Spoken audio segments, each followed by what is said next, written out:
Hello, hello, welcome. We'll get started here in just a moment. Just pinning a link here for an HSP resource guide. I'm really excited to talk about this subject today. I like that everyone has black hearts. And this will just be an open conversation around health and healing for highly sensitive people, what that experience, that journey looks like, and being a strong advocate for getting the care that we need. So I think this is a really important topic for highly sensitive people to understand that as sensitive beings, we are more susceptible to the energy in our environment and from other people. And in that process, we are more susceptible to experiencing different kinds of chronic pain, chronic illness. And I would love to hear anyone's experience if you are going through any chronic illness or chronic pain as a highly sensitive person. I see a lot of pattern. I observe a lot of HSPs that I know that have had issues with digestion, a lot of sleep issues. We are more susceptible to the different toxins in products. We're going to get into sensitivities in March. I'm really excited about that. So, being that our system is much more sensitive, we're susceptible to different things that maybe 80% of the population doesn't have to concern themselves with. So that makes us strong advocates for caring what's in our environment, everything from how we house our house with different furniture and toxins that might be off gassing in our beds.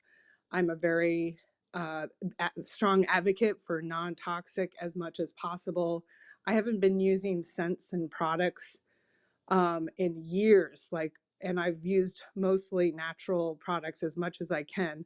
I used to be that person that would slather coconut oil on for lotion until I learned I had a food sensitivity with coconuts. And that was really frustrating to, again, have all of these health alternatives that actually aren't necessarily serving you. So this can be a long, tedious process. And I am just curious to see if other people are on that healing journey, what your experience has been in the medical professional or the working with practitioners. Maybe you're going the natural route and you have worked with an herbalist or a naturopath or a chiropractor or a functional medicine doctor.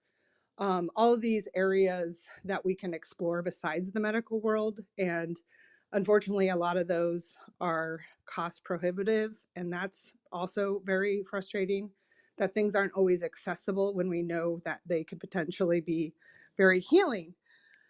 And to say all of this, I'm going off on a long tangent here because I also wanted to share on the flip side what has been helpful for me. I am personally going through a lot of chronic health issues, mystery symptoms. I have been since I turned 40, and it's changed. So it's always changing, and it's been a process. But one of the things that has been really helpful for me and doesn't cost anything, and I wanted to share this to give people a tool that's accessible at any time, is to really focus on sending your body love. And I'm sure maybe some of you are familiar with the loving kindness practice. There's loving kindness meditations. You can find them online. You can go to YouTube. I usually spend 10 minutes to 30 minutes every morning on loving kindness. And if you're not familiar with the loving kindness practice, you're essentially giving love to yourself, and then you're turning that love outward and you're sending love to anything and everything outside of yourself.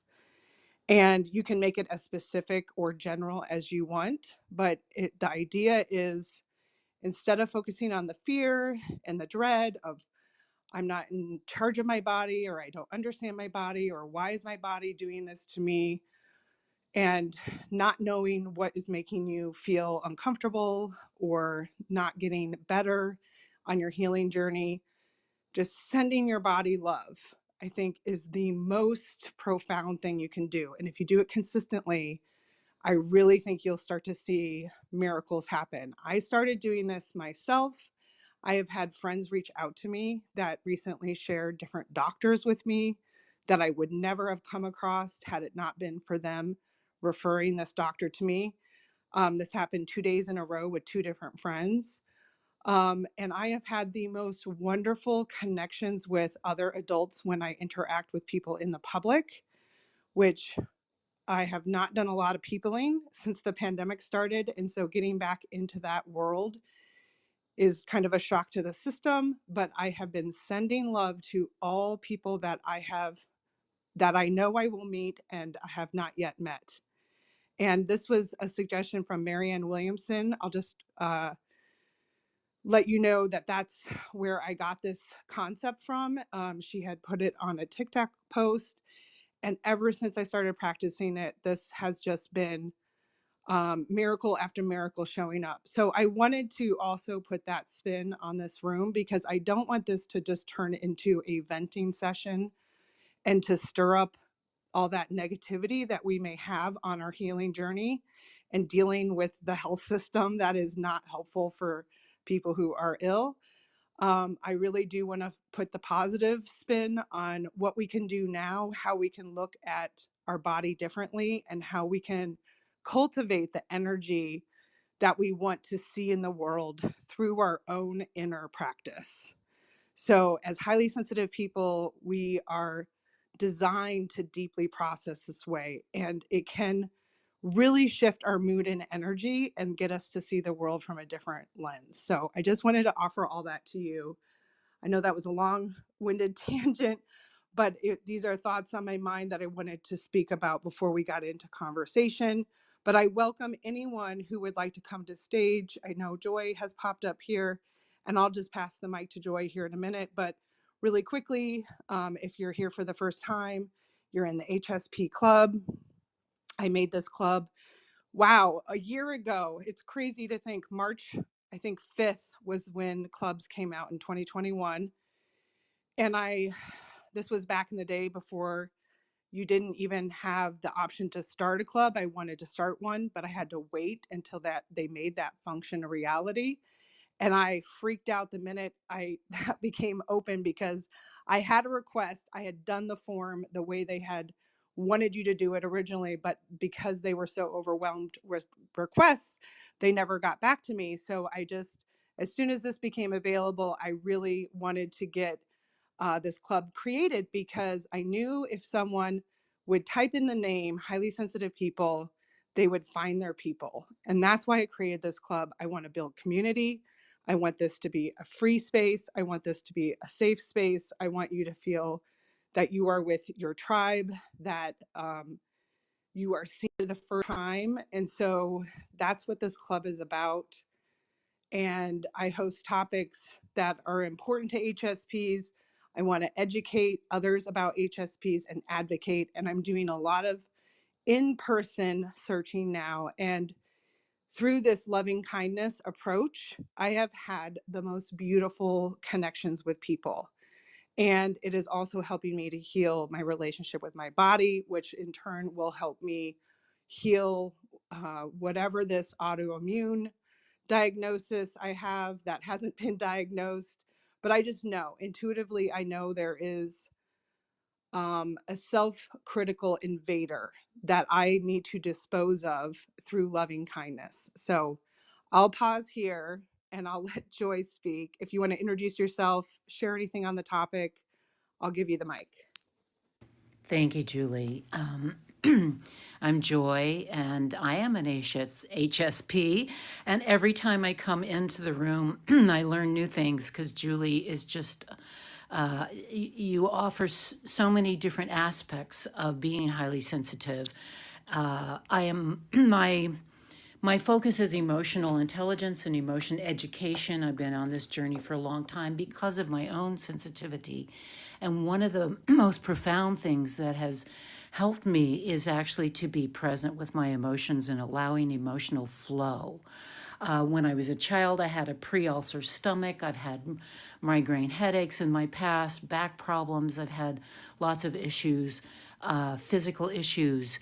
And I'm 73 now, and last year I had a thing called an organic acid test, which tests all the biochemistry in your body.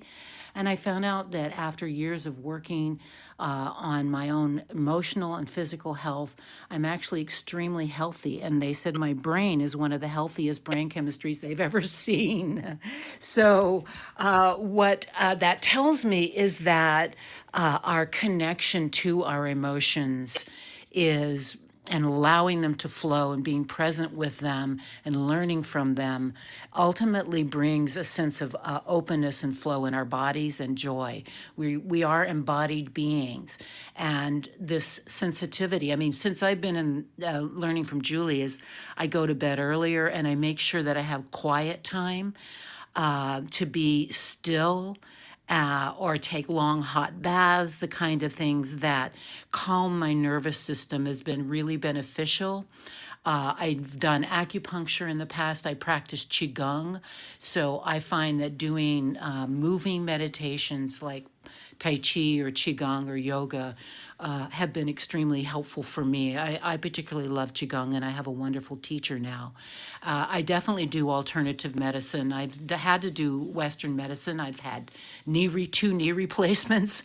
So a lot of my stuff manifests in my feet and legs. I used to be a ballet dancer and got put down for that by my parents.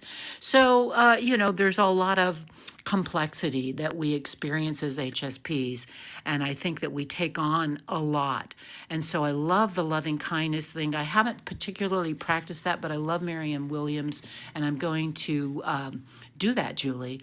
I think that's really excellent, because the more that we focus on I hate to even say the positive, but when I focus on joy, when I focus on expansion, when I focus on connection, and putting my thoughts into the areas of what brings me joy and what I want to manifest, rather than what's the problems and the issues, then I find that I have a lot more energy and more wisdom that comes forth in terms of guiding me to what is best for me. So I really rely on my intuition in terms of what to do with my health. I have a Feldenkrais practitioner that I work with. Feldenkrais is a really phenomenal methodology. You can do classes, and then you can also do individual work. So it's not exactly massage, but it's a way to release tension from your body.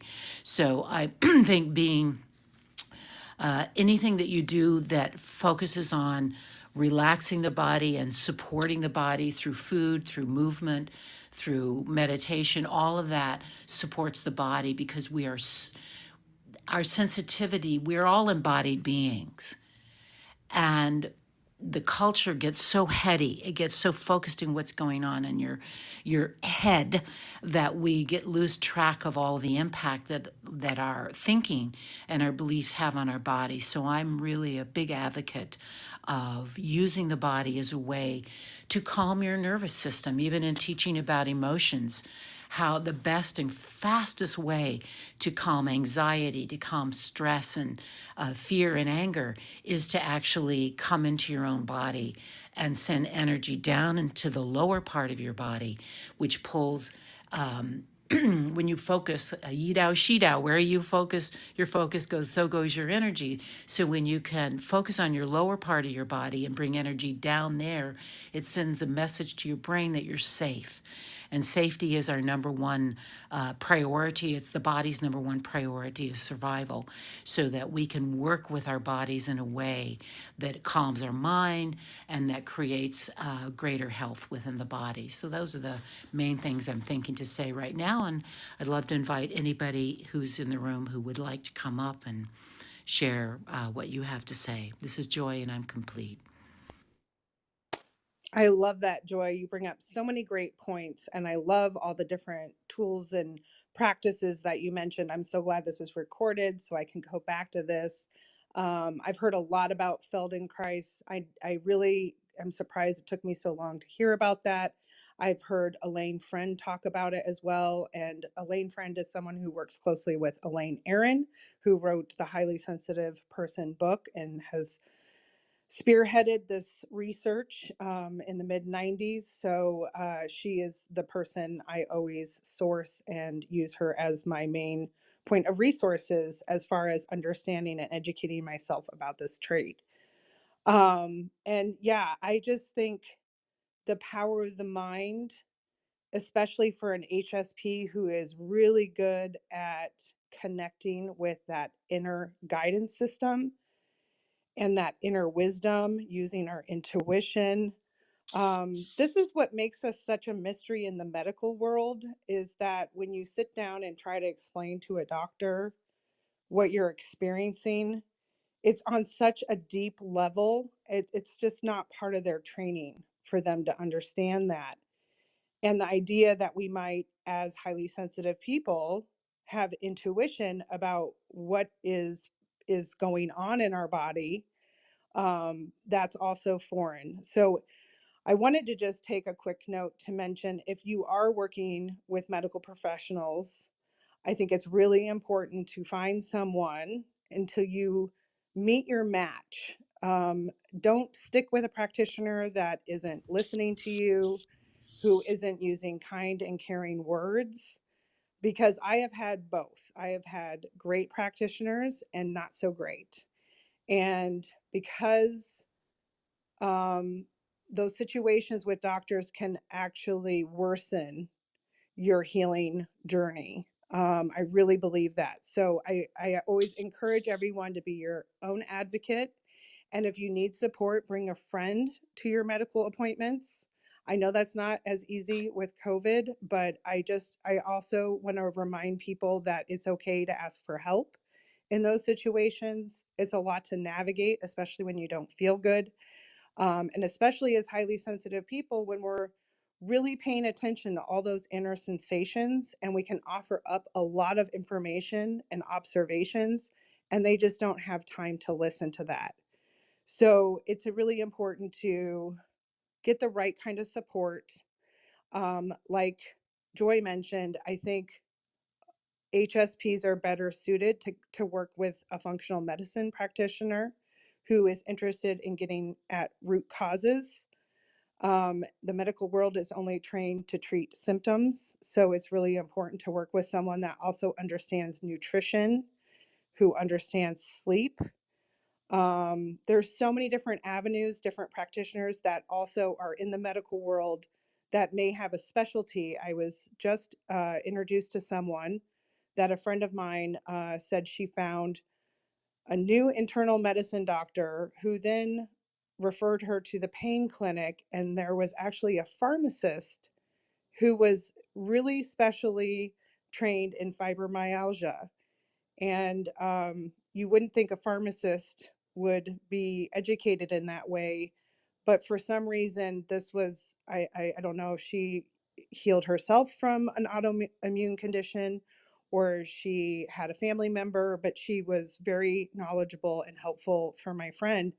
And she actually referred her to an app to help retrain her brain, because with fibromyalgia, you're actually feeling pain sensations in the body because the brain is sending out pain signals when there is actually no reason for there to be pain. And so it's a very hard autoimmune condition to work with. But I thought that was really fascinating, that it kind of goes back to what we shared before, that, the power of our mind and connecting even with our subconscious mind is really important on our healing journey. So I share all Julia, that. can I Yes, can I go just ahead. interject a little? I just want to share a story. This is Joy. When that idea of really picking who it is that you work with, when I needed a new primary care doctor because the one I was with was giving me was bad. And so I got a list of all the ones in my area, and I literally drove from office to office to feel the vibration, to get a sense of what was going on. And I went around because I wasn't going to just go with somebody on a list that I didn't know. And I went from office to office, and they were all either I didn't like them or they were not taking new patients.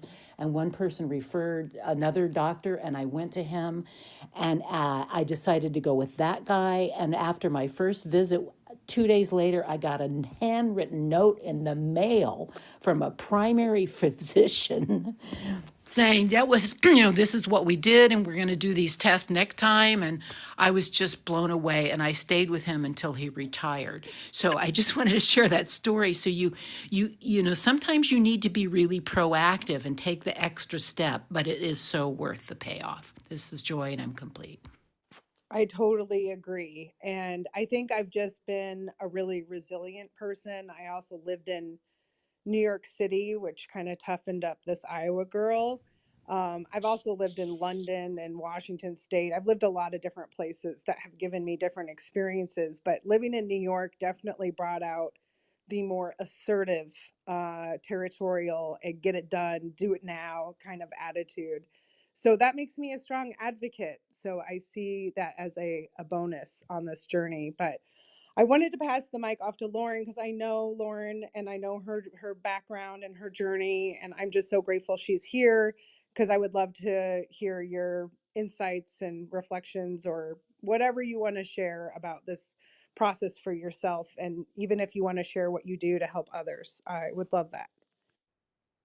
Hi. Yes, this is such a good conversation. And I just wanted to piggyback off of what you were talking about as far as finding providers go. But I'm Lauren, everybody, and I'm a highly sensitive person as well. And through my life experiences, I've really had to self advocate as well. I've learned a lot from that. And mostly what I learned is that I felt like I had to do a lot of it all on my own. And so I created something called Guide Your Way, which is really just one-on-one consulting for people who are trying to find these type of things, like providers, like resources, like support, like therapists who you actually get along with and vibe with. Because I think that a lot of us are just thrown out into the world and then we have to find our way. And with the way that the system is set up, the knowledge that we have is really lacking, and we don't understand always the purposes that everybody serves, whether it's like in the medical field or the energetics field or the psychology field. There are a lot of levels to this. It can be really overwhelming and really consuming trying to figure out, well, who is going to support me? Who is going to help me? Who is for me?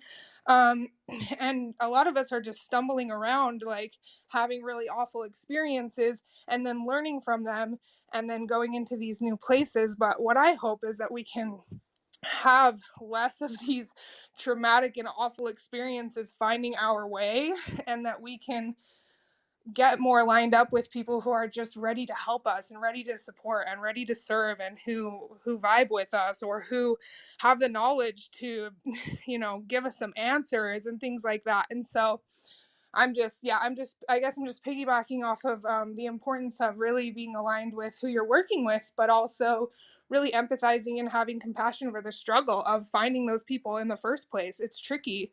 And just a really big part of why I created what I did, because we're just out here. We're just out here in the world, just trying to figure it all out as highly sensitive people. And even the people who are professionals and providers are really lacking some of the knowledge that is needed to be able to support us better. And so I'm just really glad for these type of conversations and for these groups, because I feel like this gives us the opportunity to be able to ask these questions to each other and then find our own ways and find people, like-minded people who can support us in our journeys, instead of us having to get re-traumatized or struggle and find our way through all of that.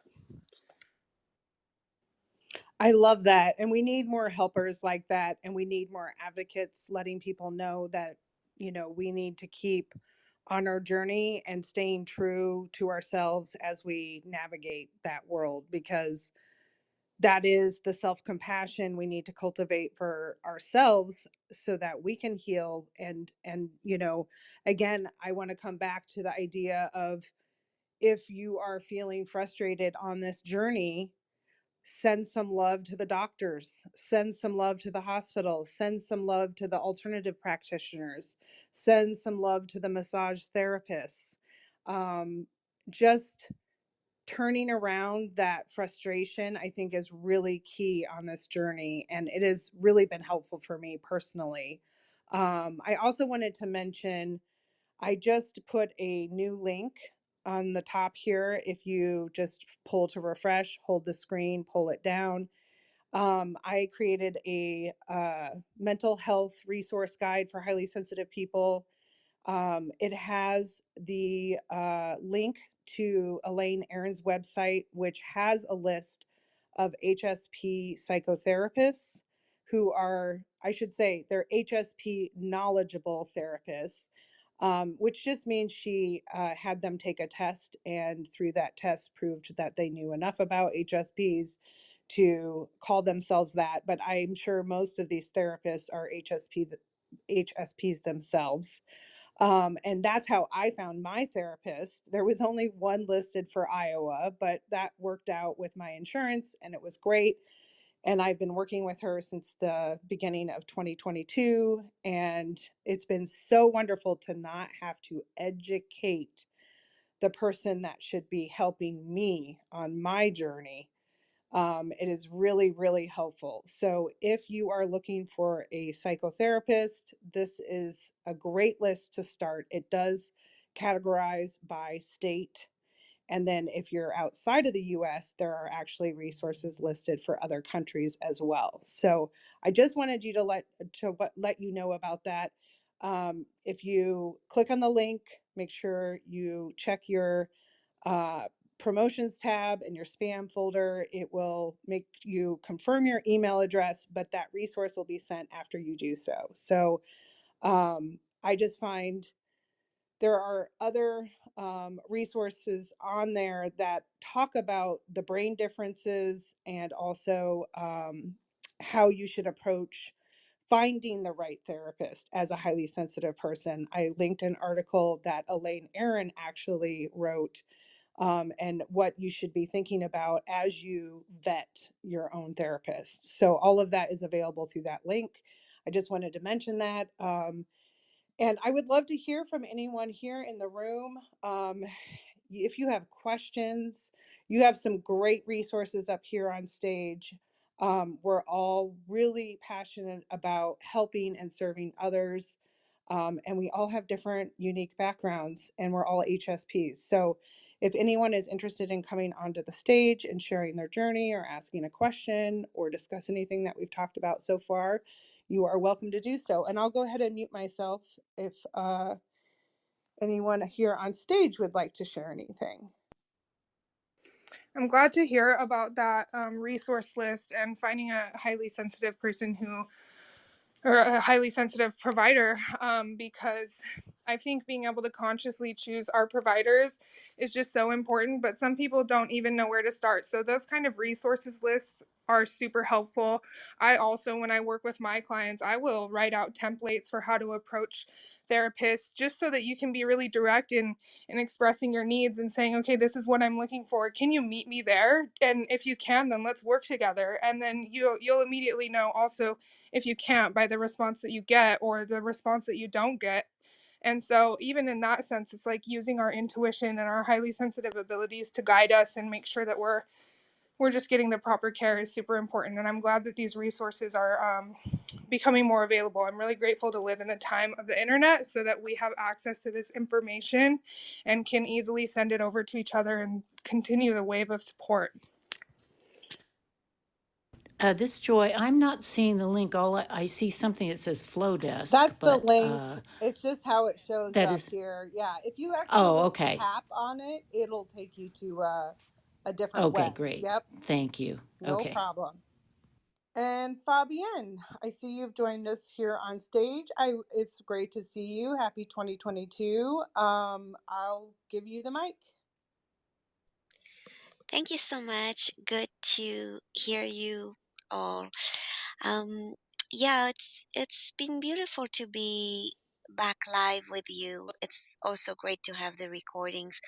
There were several things that really resonate. I mean, there was nothing that didn't resonate, but a few points that I would like to highlight. One of the thing it was when you mentioned, maybe even ask a friend to come. I just wanted to reinforce that point because a couple of weeks ago, I was going through like a big anniversary of 7 years since the miscarriage I had. And I really felt called to reach to the friend who volunteered to come with me to the ER when that was happening. And like as I was going through, the feeling of everything that happened since then, it still had made a difference. It still to this day makes such a big difference that she was there with me. So I just really wanted to highlight that it seems so small sometimes, but it can make a difference for a lifetime.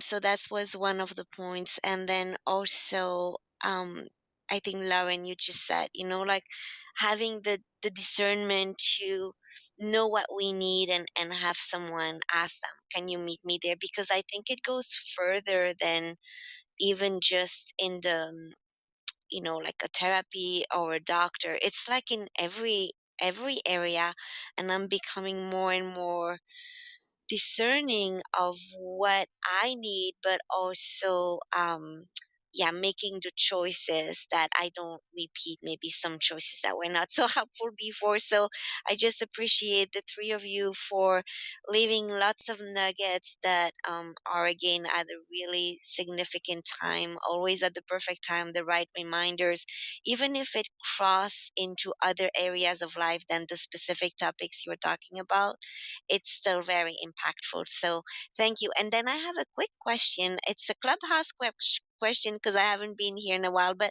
can you tell me, Julie, what is the black heart? And this is Fabienne, and I'm complete for now. Thanks, Fabienne. I love what you shared. And really quickly, the black heart is something that if you have a black heart or a black fist in the profile, it puts it on your profile for Black History Month. And I had mine for BLM, but I was like, cool, that works for me. So that's what it stands for. Wonderful. Thank you. Fabienne, I just wanted to say having an advocate go with you is seriously honestly life changing, just like you said. And also, unfortunately, with the way that the system works, I think sometimes doctors or providers get a little bit used to people just accepting what they have to say and not questioning it. And you can really see the difference when you bring somebody to advocate for you or be by your side. You can really see the energy shift in where they're willing to go with you. And so I just wanted to just like thumbs up on the having an advocate for anything that has to do with medical, just so that you can feel, even if it's just for you to feel safe in your body during those appointments, if nothing else. But I think a lot of times more comes from it. Like you get more answers, you get more direction, and you get more thorough results when you have somebody there saying like, you know, I have your back. Thank you, Lauren. And you remind me of something. This is Fabienne again.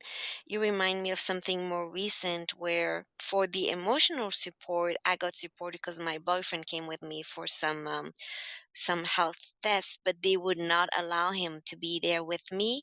And I asked, and then the first person said, "Well, maybe for the second part." And they actually really did not accept him to be there. So I still had the emotional support of having him, there with me before and after.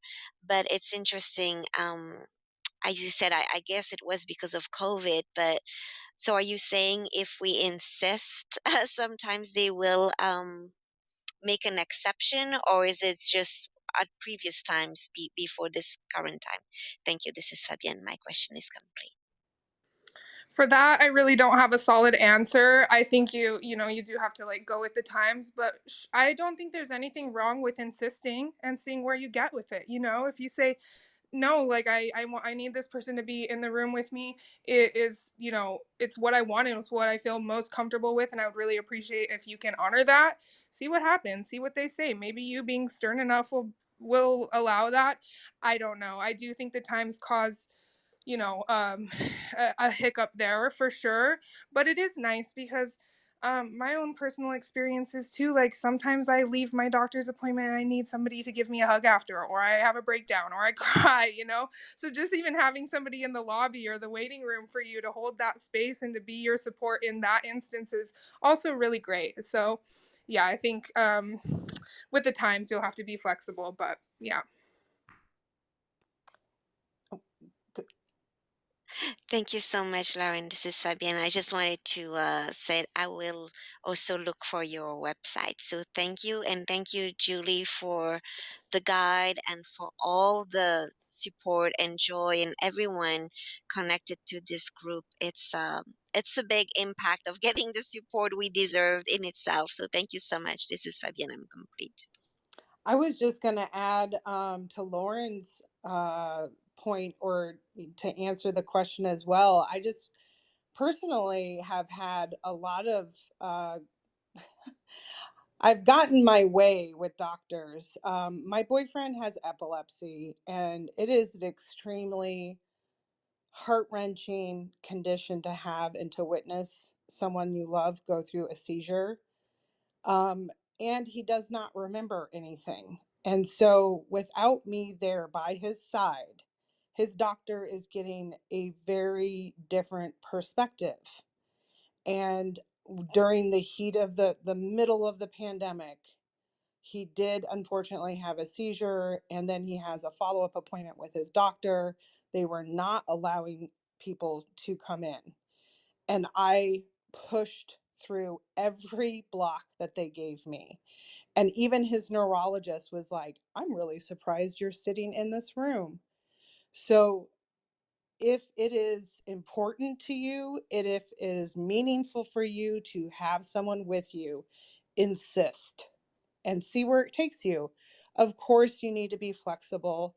Of course, that might not work out for you, but don't dismiss that nudge that is telling you you need to have an advocate with you, or you need to be an advocate for someone that you love. Know that that's important, and it could be life changing for the person who's trying to heal. So, and we need to show up in front of doctors. Like Lauren said, they're not exactly used to pushback or having someone, connect with something that isn't okay. Yes, taking information in and just going with it. It's okay to ask questions. It's okay to take time. And if they don't want to give you that, it's time to move on. So I just wanted to add that personal experience. Thank you, Julie. That makes a lot of sense. I appreciate that. Thank you. And I see Ment has come up to stage here. I will go ahead and pass the mic off to you. Hey everybody. Thank you for inviting me up. Well, thank you for accepting my request up. And thank you for this room as well. Like, this has been very helpful to me this morning. Um, I would say like this room set the pace for the rest of my day. So I really appreciate y'all. Um, just because Julie, I know that you're going through a lot. So for you to still, advocate for us and still be a resource for other people, I commend you on that. Um, and all of the info has been helpful.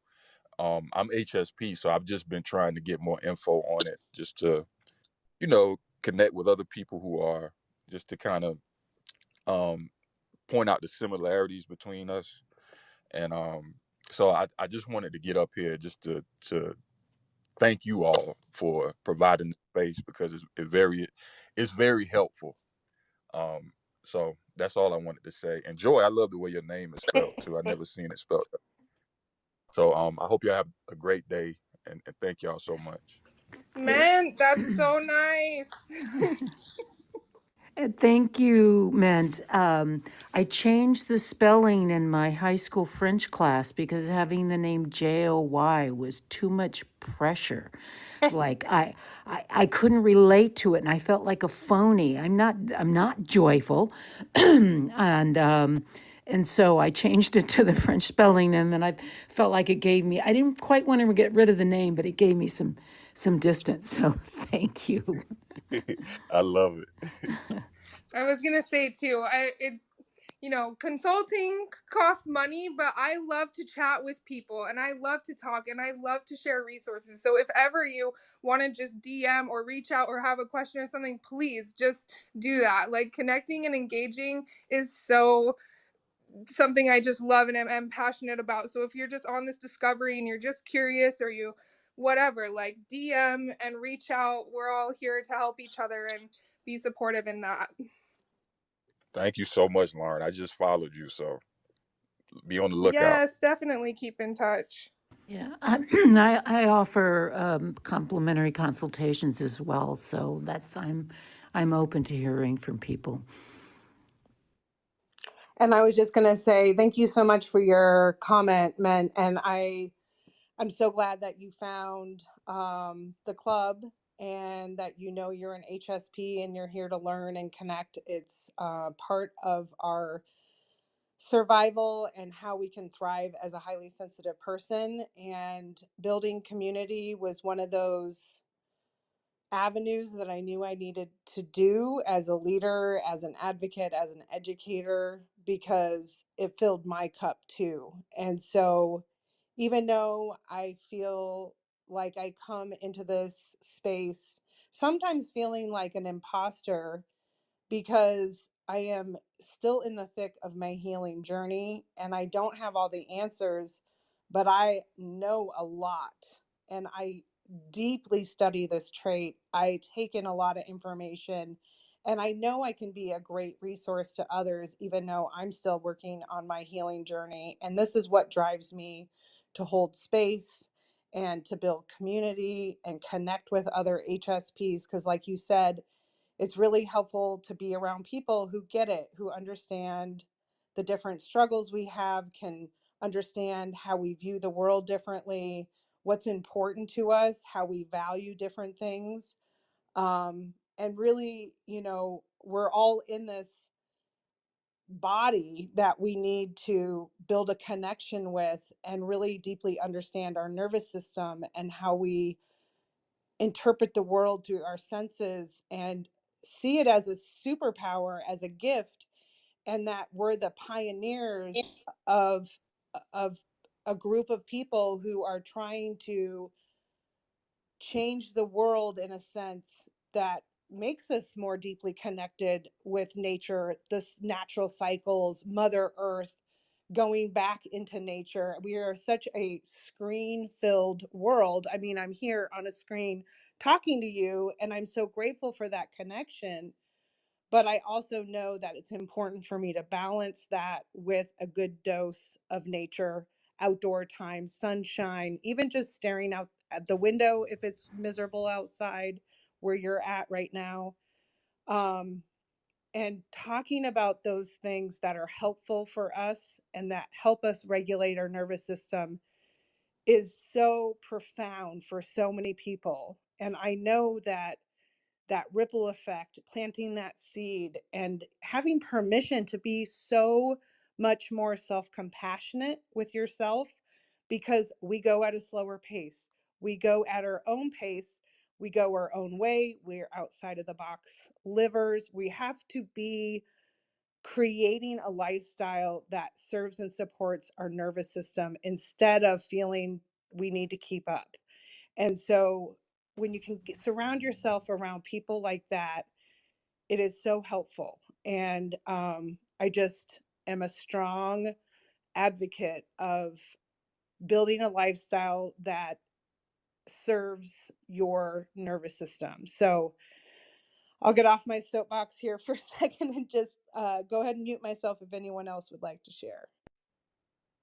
No, I think the truth is that none of us really have all the answers. I mean, a lot of our conversation was just talking about how even our providers, professionals, and doctors sometimes struggle to have the answers and to know, but us just being able to be adaptable to change and information and carry each other through with support and help and just, yeah, the ability to be flexible in the fact that we're continuing to learn more and grow more and also accept ourselves on our journey, and that maybe the end is not, being fully healed or whatever, but just uh, knowing more about ourselves. I think I know I grew up feeling very lonely, and it was very difficult for me to reach out and make friends. I would have a best friend, and or if I was when I was an actor and I would be involved with a group of actors, then I would have my community. But as an adult, there's been times where I felt like, oh, I feel so alone, and so I had to really push beyond my comfort zone and learn how to reach out. And now it's much easier. Now I can feel that urge. Oh, I really need to connect with someone, and I can pick up the phone and call, or say, reach out to say, can we talk sometime or meet for lunch, or now actually meeting in person. So I think that idea that we can feel isolated because of our sensitivity, and I know I looked around me and I was like, why aren't other people noticing what I'm noticing? Why aren't they impacted by this? And it made me feel like there was something wrong with me, but I now know that it's actually my superpower, and that it is everyone here who's drawn to this. It's your superpower. And so learning how to protect it energetically, I think, is also another aspect of helping us to navigate the world, so that I actually work with and teach when I work with clients how to work with energetic boundaries, that we have this life force. We all are animated by the life force, that which created all of us.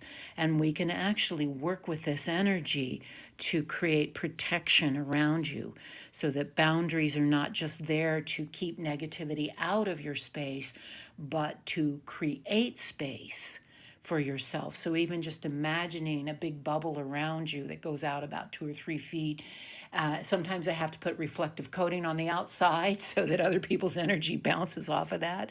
But it's amazing that how effective that has been for me and a lot of my clients, is to learn how to use your own life force energy to create a buffer zone, as it were, between you and all that stimulus that's out there in the world. Um, this is Joy, and I'm complete.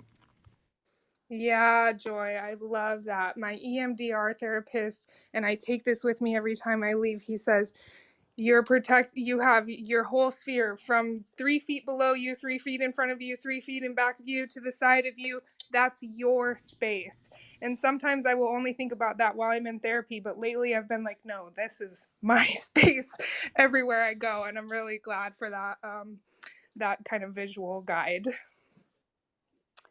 This is Julie speaking. I love that. And I have always been one to kind of meditate on energy and feeling light surround me.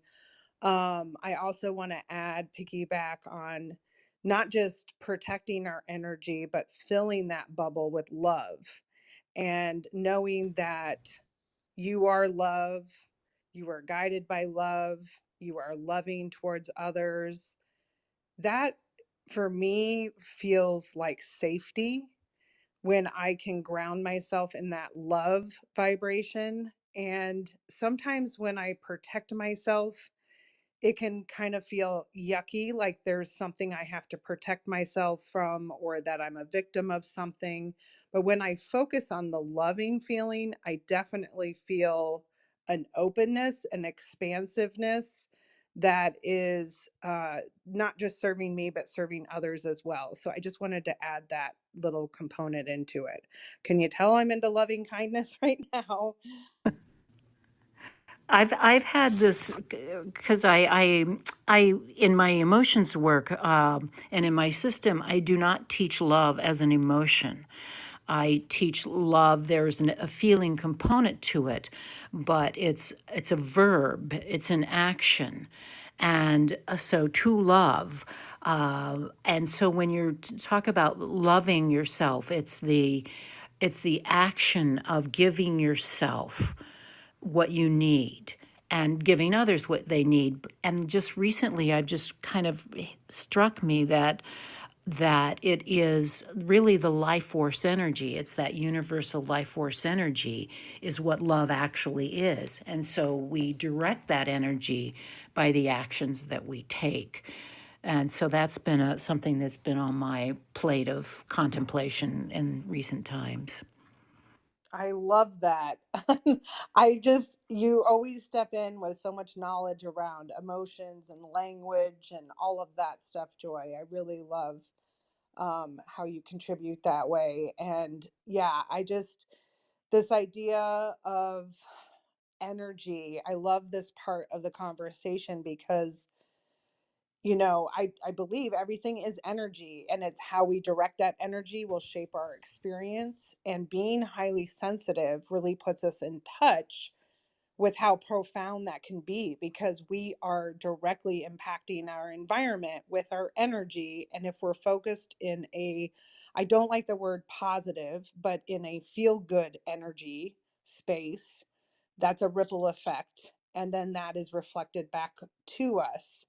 And so that just is kind of my go-to right now, and it keeps things very simple to just focus on that, especially when I'm waking up first thing in the morning and I'm more closely connected to my subconscious, and right before bed, making those two times that veil is a little more thin and you can connect with that part of yourself. And I highly recommend, if you have the chance, to go back to a replay that you'll see on my profile. I actually did in the Dream Wisdom Club, and Laurel had this really profound way of describing our relationship with the subconscious. And she mentioned that the subconscious loves us. And I thought that was such an interesting statement. And I asked her to explore that further. And then she talks about the idea of soulmates really being about our lost connection with our subconscious, and how that is what we're always trying to call in as our soulmate. I'm not articulating it the best way, but if you listen to the replay, I just thought it was so cool. So I always thought subconscious mind was there to protect me and also remind me of cycles that I'm repeating, and not that those cycles are very helpful. So I just thought this viewpoint of that the subconscious loves us was really interesting. Do you have any thoughts on that, Joy? I find that fascinating. I've never thought of that. I always think of the subconscious as the depository or the library that's holding all of our unconscious beliefs and attitudes and things that influence our thinking and our behavior.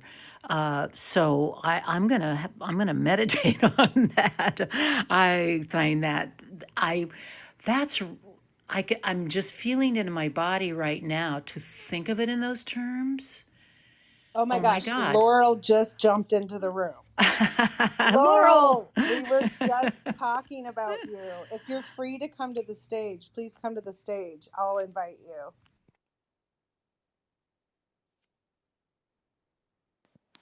Hi, Did everybody. you know we were talking about you? You heard us. Oh my goodness. I love this. This is such a classic moment. Okay, Synchronicity. Laurel, I was just explaining to the everyone in the room here that they should go to the Dream Wisdom replay that's in my profile, because I learned something about the subconscious mind, and I'm going to let you explain it because Joy is processing and I didn't articulate it as well, but basically that the subconscious loves us, and that the subconscious is really our soulmate connection. If you wouldn't mind just sharing that a little bit. Sure. I didn't consciously know you were talking about me, but I guess subconsciously Of or course. unconsciously. So let's see. What I believe is that the idea of a soulmate, that in our culture and maybe many cultures, people think of as being another person who is our other half or sometimes even our better half, that's a physical misinterpretation of the idea that the outer self conscious mind and the inner self subconscious mind have a relationship. And as we get more and more engrossed in our physical lives, we turn away from the soul or the inner self. And so the loneliness that people feel, the disconnect that they feel, the unhappiness that they feel is from being disconnected from their own inner self or soul. And that the soul or the subconscious mind has a duty to help us fulfill our conscious desires, which is why we can be drawn to situations or people or places that we call it synchronicity. It gives us opportunities to fulfill what we want. And I understand that that's how the law of attraction works, is that the subconscious mind draws us to, or we are drawn toward, people, places, things, opportunities for us to fulfill our desires. And how that fits into dreams is that the dreams, which are a subconscious experience and come from the subconscious mind, that they give us knowledge or guidance or insight to help us respond in our conscious waking lives to whatever it is that we need. So, yeah, that's probably the best way I would summarize it. And I'm Laurel and I'm complete. And I was just going to add really quickly, you had made the statement that the subconscious loves us. And I wanted you just to expand on that statement, because that was the part that I was like, wow, I've never heard that before.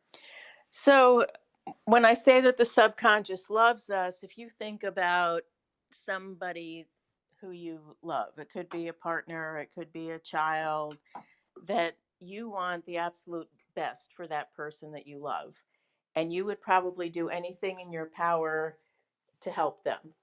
And that's how I understand our own subconscious mind is with us, that it loves us and it wants us to have the best, and it will do anything in its power to help us fulfill our desires and to have what we want. And as that relates to dreams, there's a man who was a pretty prominent teacher in the dream community. And what he said is that all dreams come in the service of health and healing. So even what people call bad dreams, like nightmares or scary dreams, they're not bad. They're actually good because they are bringing to our awareness and to our attention something that we need to learn. So if we look at the subconscious mind as being loving, then it helps us to recognize that all of those experiences are for our benefit. And I mean, I look at emotions in the same way, and I think that's very relevant to highly sensitive people, is that sometimes people call certain emotions good or bad. Sadness, grief, anger, all of those are called bad, but they're not. I mean, they're all a part of our experience, and all of us being whole, those also are from the subconscious mind. So if we look at all of those inner experiences as coming from this subconscious mind that loves us, I think it can help us to be much more nurturing to ourselves. I couldn't agree with you more about emotions. We have so many that are labeled as negative, but emotions are just simply a body-based physical sensation, biological information system And each emotion is just bringing a piece of information. And when we stay present with it and pay attention to it, then it informs us about what we're thinking, what our attitude is, what our experience is, and our relationship to whatever it is that we're experiencing. So every emotion has value. It's just mostly the suppression and denial or overwhelming, being overwhelmed by them that causes the negativity. It's not the emotion itself. So, anyway, that's this joy, and I'm complete. I just wanted to say thank you, Laurel, for just stepping in at precisely the perfect moment so that we could experience what I was trying to explain from your lens, because you say it so well. And I'll be curious to know your thoughts on that now, Joy, that you had a proper explanation about the subconscious loving us. I just find that really, really interesting. And I do want to also invite Diane to share. I see you've jumped up, as well as Candace. So I'll go ahead and mute myself. And I didn't mean to put you on the spot, Joy. If you want to keep yourself muted, you don't have to Oh, speak on it. I just really quickly, because I want to hear from Diane and Candace, but I feel having once since you've said that, I just feel my body has relaxed. I feel a sense of depth of connection within myself. The idea that the subconscious is loving, it's really profound. So thank you, Laurel, and thank you, Julie, for bringing it up. I'm going to be with that all day. And I'll go ahead and let Diane speak. Welcome, Diane. Thank you. Appreciate that. Um, I'm on a journey of healing myself. Ever since um, I'll let Candace go because I got a phone call, and then I'll come back. No problem.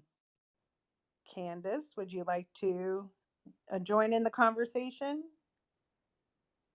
Yes, please. And thank you. Um, yeah, it's just an interesting synchronicity of running into this room right now. I'm really grateful that this room is here, and I've only been here for a few moments, and what I've heard thus far has just been very soothing for me. It's just normalizing the entirety. Oops, sorry, I'm blind, so my device talks to me and it just interrupted me. I'm sorry if that if you heard that. But normalizing the full spectrum of the emotional experience. Um, Not all emotions are pretty, but they still are. Um, I do I do my best to celebrate and love myself in my full range of emotions. But it's definitely challenging relating to a world of people who are not as comfortable in many of the emotions that I can be comfortable in and do not find as challenging as others may.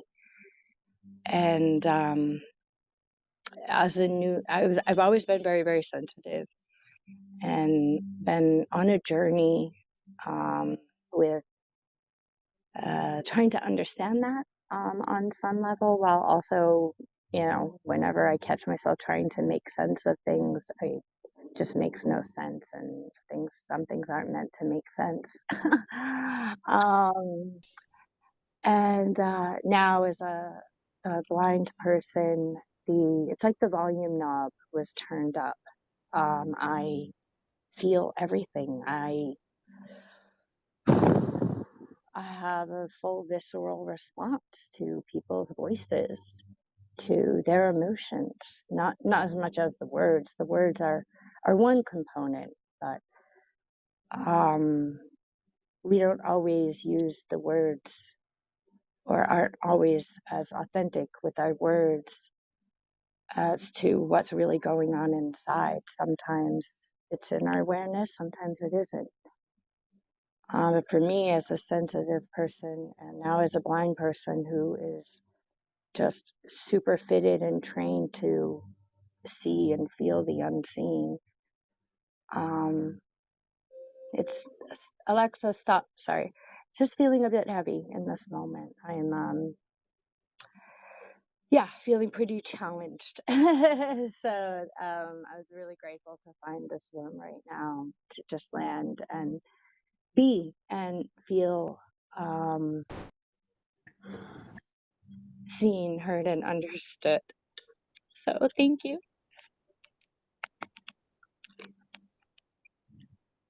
That was beautiful, Candace, and I can feel your sensitivity and recognize and acknowledge that that heightened awareness, a heightened sensitivity because you're blind, that you feel the emotions on a probably a level that most people don't. And so one of the things that I advocate is emotional fluidity, is feeling that energy and not attaching to it and letting it move through you. That can make it, and yes, some emotions are uncomfortable and they're gnarly and they're unnerving. And those in particular, the less we attach to them and attach too much meaning, we want to learn from them and gain from them, but to allow that energy to flow through, they will go quickly. Anyway, I just really appreciate your sharing. This is Joy, and I'm complete.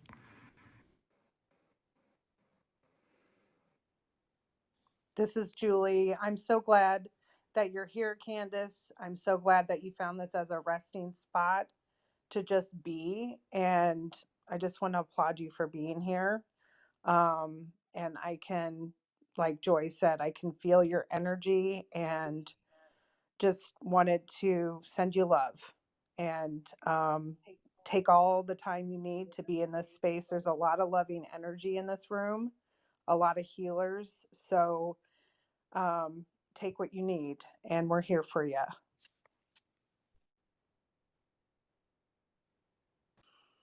And I see a few others have jumped up here on stage.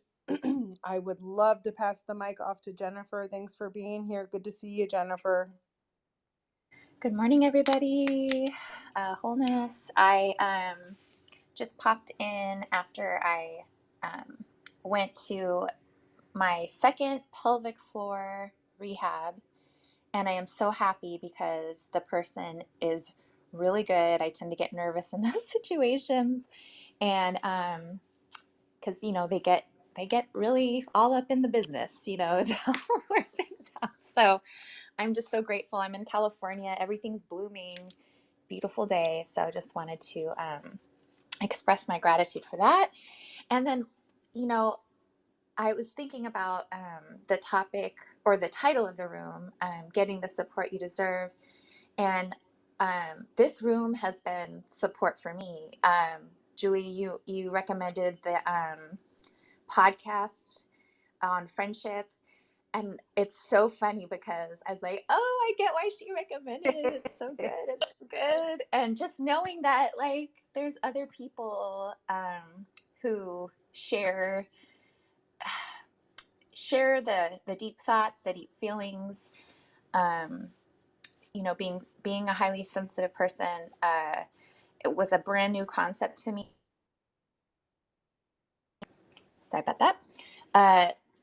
Just knowing, not letting the label like define you like in a bad way, but just knowing that like, oh, there's a word for this part of myself is very healing for me.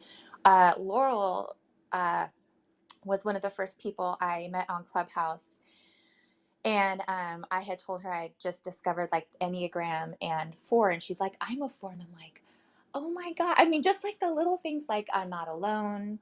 Um, discovering like frameworks of personality frameworks or different things like that really just go deep, has been very healing for me. Um, what else? A lot of my issues, being a sensitive person, it's all wrapped in with like some shame and some other self-love issues. So I really appreciate the conversation on self-love and the inner souls and the unconscious, and how that's the real soulmate is that reuniting within yourself. I really love that. And so anything that I can learn about is a really good first step for how my mind works. Like, there's another book by Gretchen Rubin called The Four Tendencies, and I haven't even read the book, but just um, being able to identify which tendency I am, and accepting it and working with it, rather than like judging it and feeling the shame and not doing anything about it except being all in those emotions of feeling bad in that way. So basically anything that helps me identify, relate, and take action. That's kind of been my biggest in the supportive this is the support that I'm currently in right now. And what else? A good therapist. That's been a good support. And uh, Clubhouse. I mean, I just wanted to just off the top of my head do a quick share. So thank you, Julie, for this space. Thank you for everybody on stage. Really appreciate you. And I just feel so supported by Julie and the community you've built here on Clubhouse. So much appreciation. Wholeness, everybody. Thank you so much, Jennifer. I really appreciate that. And I just wanted to say, I am also an Enneagram 4. I had to chuckle when you said What? that. That's And so cool.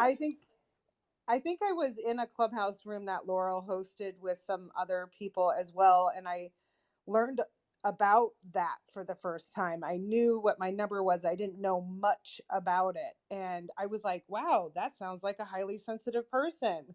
So it was so interesting to have that crossover and understand that a little bit deeper. So thanks, Laurel, for being a part of that room.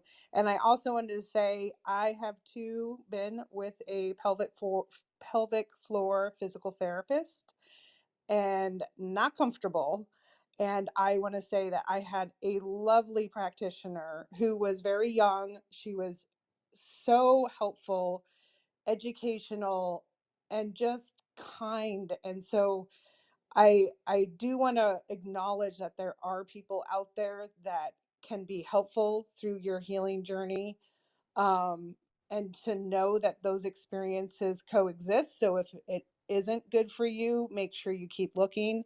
But in particular, with that situation, it was so wonderful to have someone that was helpful and really met me where I was at and gave me tools that were not overwhelming and really didn't push a lot, and gave me choices and made me feel comfortable and safe, because that is a very uncomfortable, kind of scary situation to put yourself in. So all that work that you're doing, Jennifer, I just wanted to say yay for being brave and courageous. It is a tough spot to be in.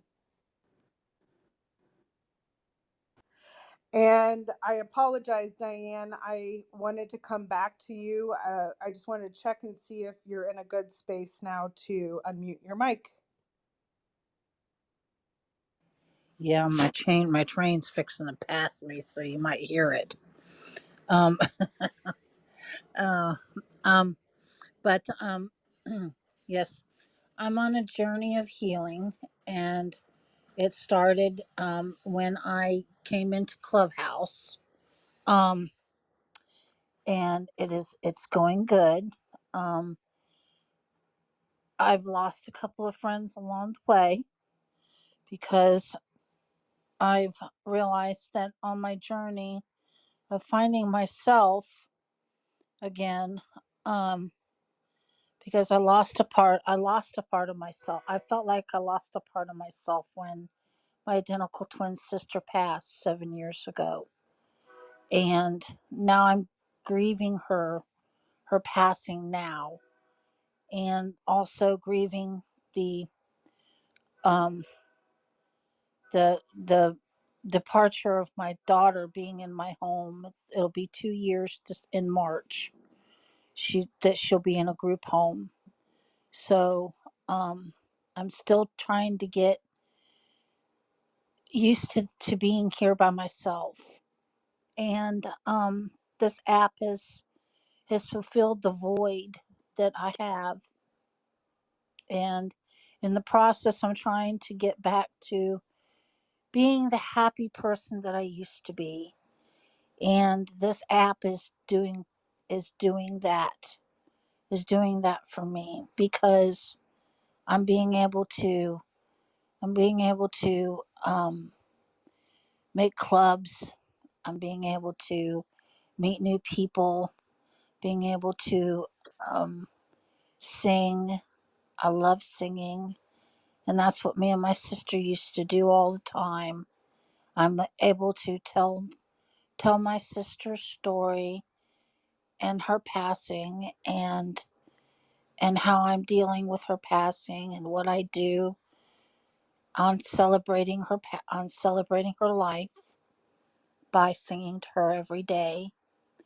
And I enjoy doing that because I love helping other people, and that's my part of hoping that I'm reaching out to others, and in return their story helps me.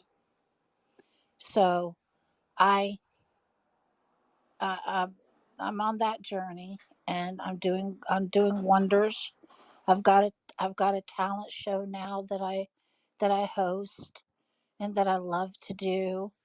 I got 2 music rooms that I love to do, and so yeah. So that's my story, and I'm just loving it. So I want to thank you very much for listening, and I I I resonate with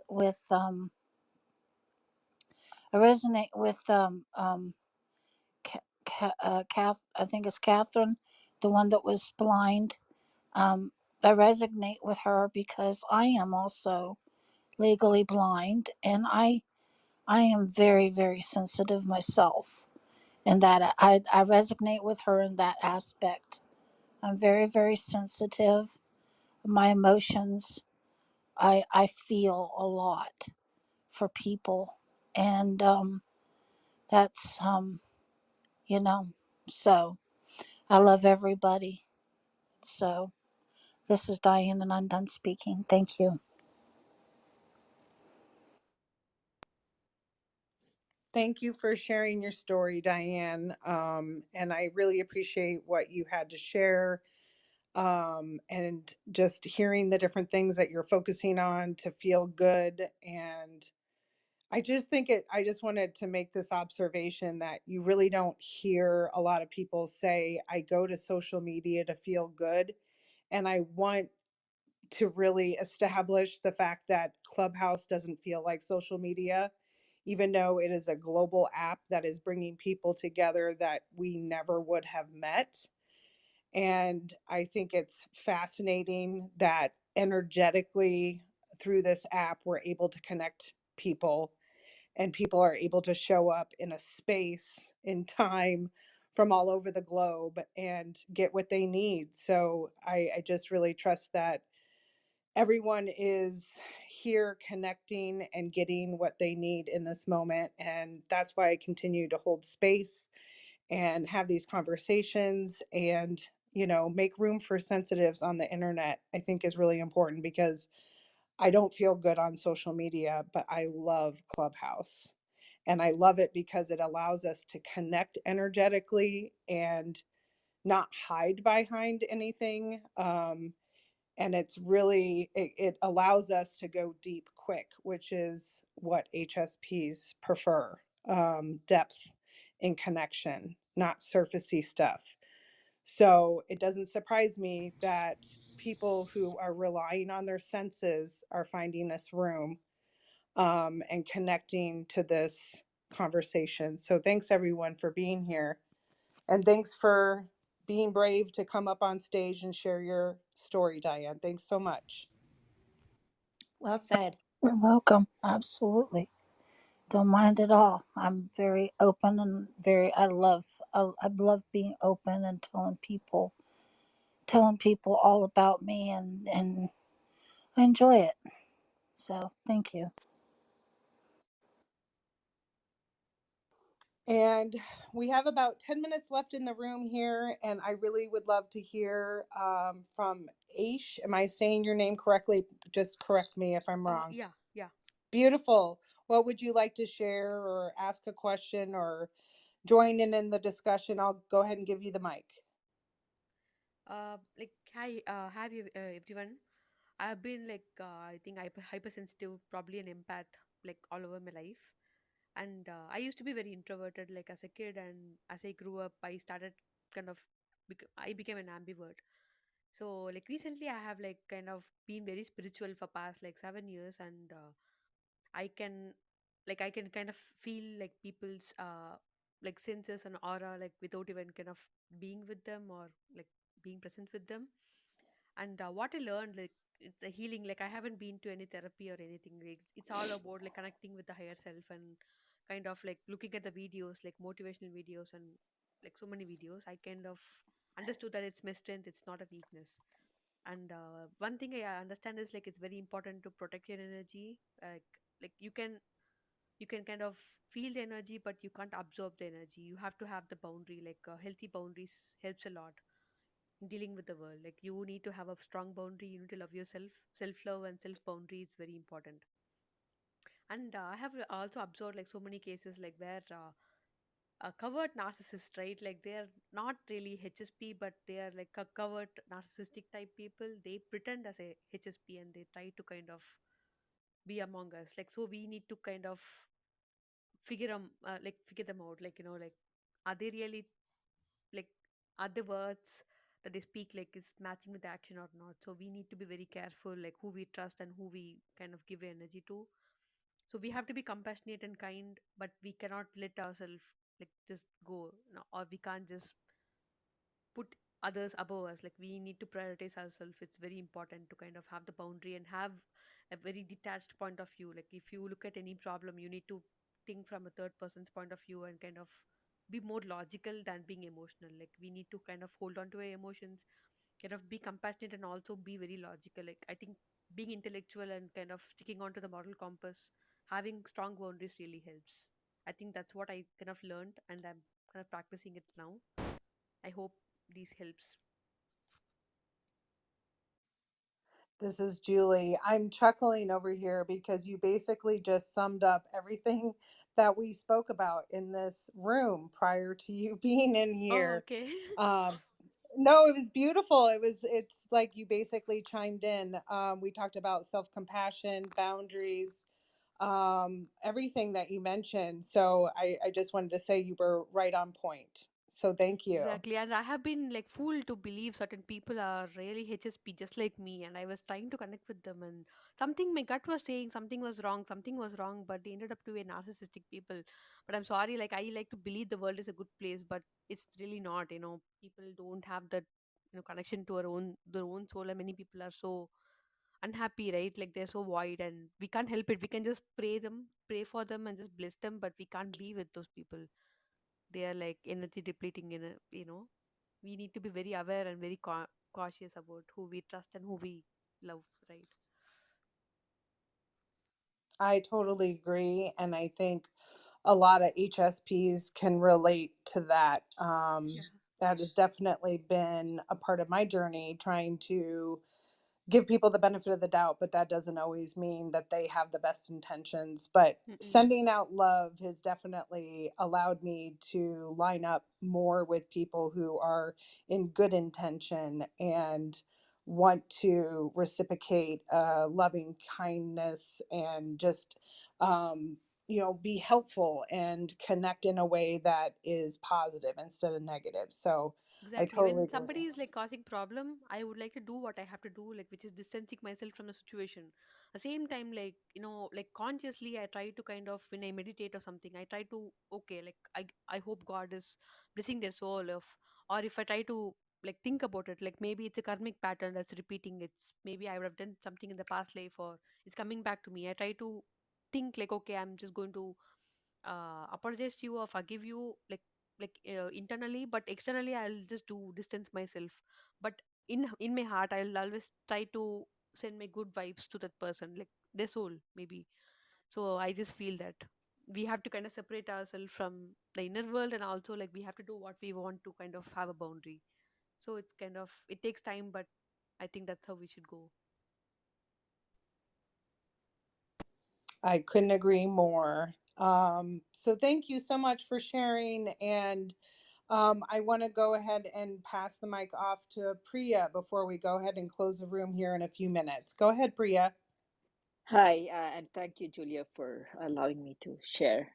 Um, Basically, I am an empath and also a highly sensitive person. Of course, initially when I was young, I did not realize that I was, different, because I had, difficulty adjusted to other people, and other people are getting adjusted to me because my thought process was very much different from the normal, status quo of, thinking. So basically, mine was more of um, being on the levels of empathy and, trying to do good for everyone, though, it was not reciprocated, initially. So I struggled, making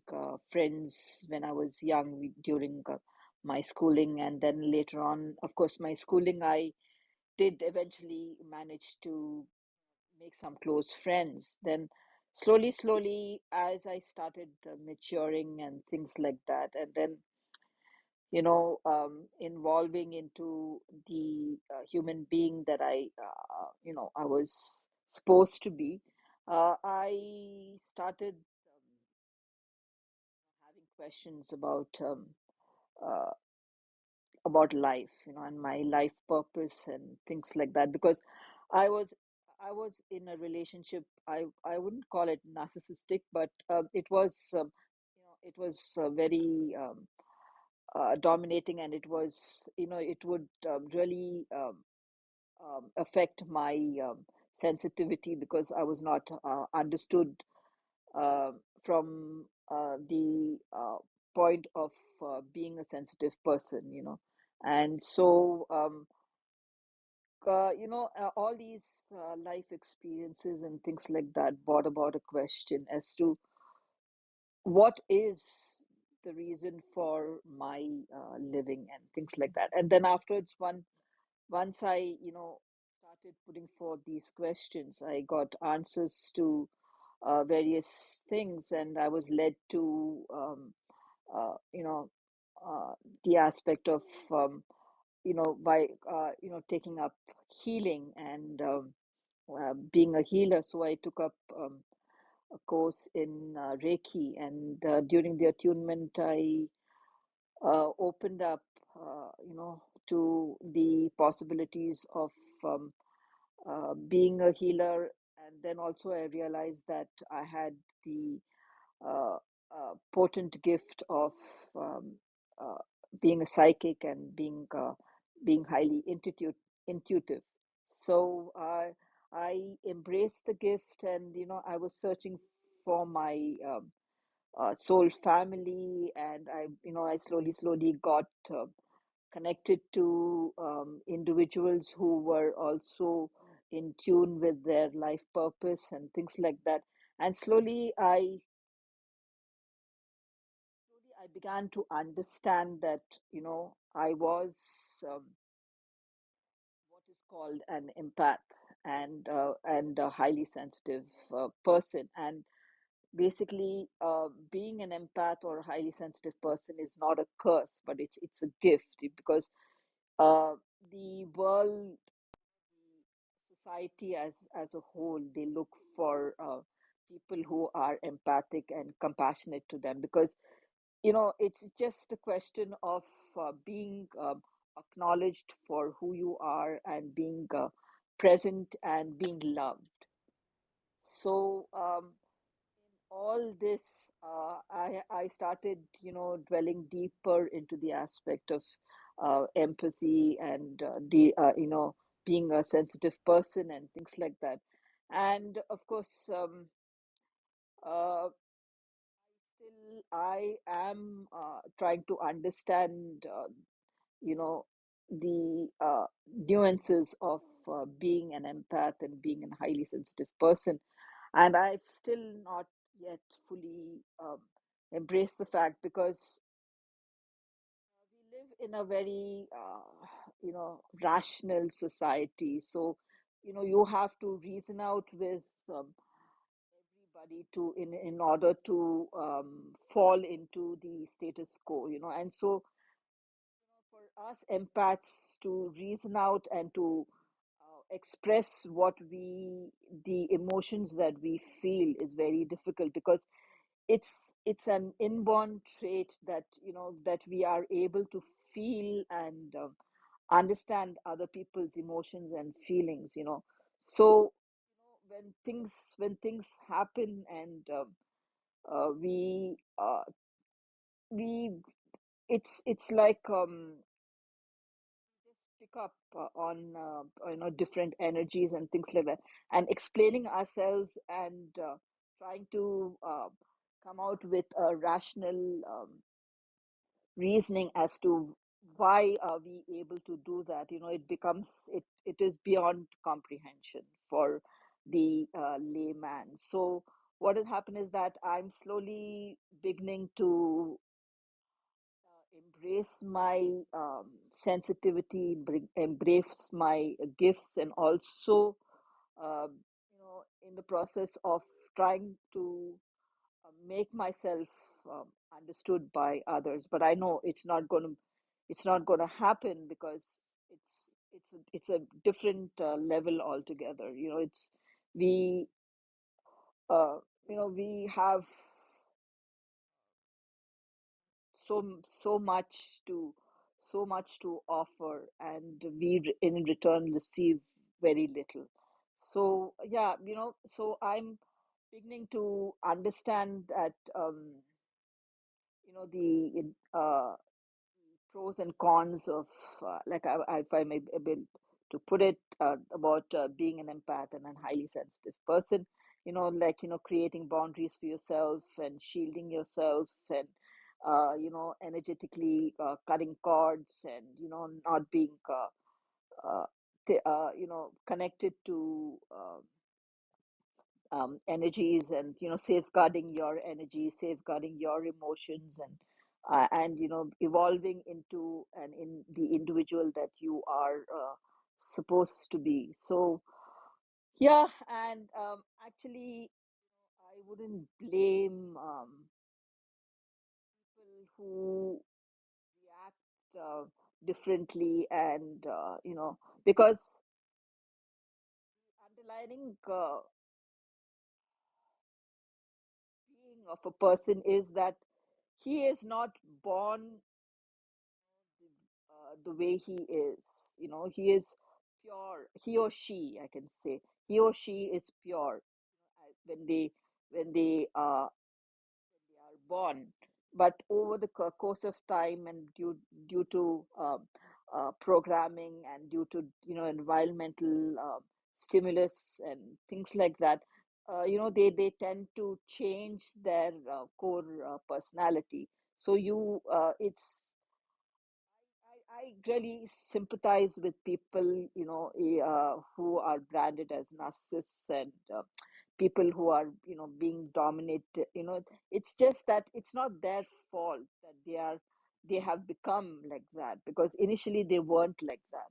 But during course of time, as they have, um, evolved and become into individuals, grown up from from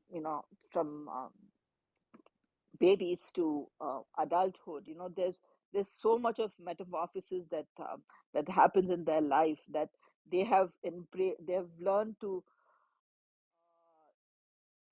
embrace the better aspects of life.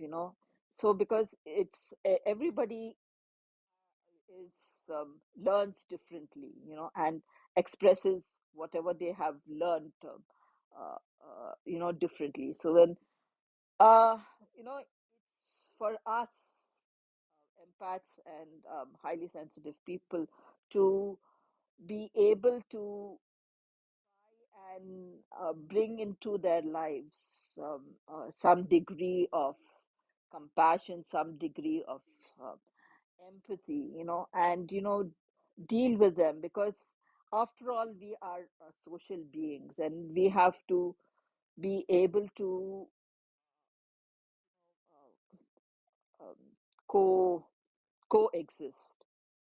And so I like I said, I was in a relationship where my better half was a little bit dominating and things like that. There were many instances where I told myself that I need to separate and move away and things like that, because I would not be given an opportunity to grow and things like that. He was basically, he was an energy vampire and things like that.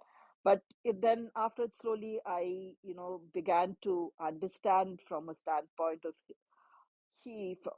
from where he came, and then slowly I empathized with him, and began helping him to um, shed that aspect. But of course, it does at times come up. But through love and through understanding and through your own internal wisdom that your soul possesses, and if you can bring it out and try to help an individual to become the better person, it does a lot of things for you, and also it does a lot of things for the other person. So basically, I have learned to understand life um, as a whole, and the various lessons and the various experiences that it puts forth. And yeah, like I'm still an avid student of life, and I embrace whatever life has to offer. And I still, maybe caterpillar evolving into a beautiful butterfly. But I'm waiting for the day when that happens, where I can free myself from my cocoon and fly off into the open sky, and just spread my colors and spread my beauty among people who are hurting, and also people who have been branded by society as you know that who will okay, I'm basically lost for words. There's this the thought process is faster than the speech. So yeah, basically I was just I would say that just learn to embrace life and take life as it goes, and learn from it. This is Priya, and I would like to rest my mic. Thank you. Thank you, Priya. You brought up a lot of great points. And I think, if anyone, highly sensitive people and empaths are definitely going to be the ones that extend grace and compassion to the narcissists or the people that maybe don't align with our sensitivity, but to recognize that they were conditioned to behave that way and to extend our love to them and healing and wish them well, I think is really, really important. So that's a great point. And I just want to end on that note since we're over our time for this room. Um, what a great conversation. I'm so grateful. Everyone came into this room, got what they needed, shared their perspective, and really there was such magical synchronicity. And it doesn't surprise me. That always seems to happen with highly sensitive people connecting, and just that synergy and electricity that's in the room. So I hope that served and supported you as a highly sensitive person. And I just want to say thank you for your time. Thanks for sharing your wisdom. And I hope everyone has a beautiful, blessed day. I am getting the March calendar up very soon. We will be talking about the different types of sensitivities and the different types of boundaries. Boundaries came up today. That is a hot topic for HSPs, and we're going to really do a deep dive on the different types. So stay tuned for more rooms in the club. If you'd like to see those rooms pop up in your hallway, follow the club, follow me, follow anyone in this room that you felt connected to.